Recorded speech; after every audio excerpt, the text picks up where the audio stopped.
2026-yilgi Saudiya yagona o'quv markazida juda ham ko'plab o'zgarishlar bo'ldi.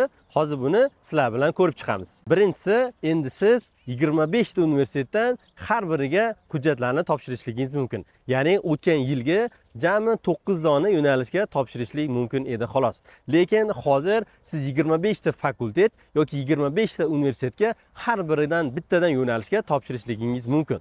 Bu albatta sizni kirish ehtimolingizni yanada oshirib beradi. Lekin eslatib o'taman, bu universitetlarning hammasi ham grant emas. Juda ham ko'plab universitetlar kontrakt asosida o'qishga qabul qiladi. Shuning uchun men sizlarga maslahat beramanki, ikki muqaddas shahar Madina va Makka Mukarramadagi universitetlarning har biriga 10 ta 15 ta yo'nalish tanlashlik va qolganlarini esa Jidda, Riyod, Abha, Toyif, Qasim boshqa universitetlarga, ya'ni qolgan 10 ta yoki 15 tasini qolgan universitetlarga topshirishlikni maslahat beraman.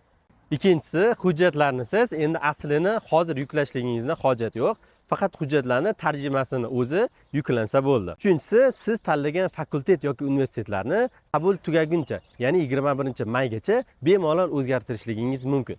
Sizga eslatma, ushbu sarlavha orqali yagona portaldan tez-tezda yangilab turing, chunki o'zgarishlar har ham bo'lyapti, yangi universitetlar qo'shilyapti yoki nomlari o'zgaryapti. Siz ham hujjatlaringizni topshirmoqchi bo'lsangiz, bizga aloqaga chiqing va ushbu videoni yaqinlaringizga ham jo'natib qo'ying.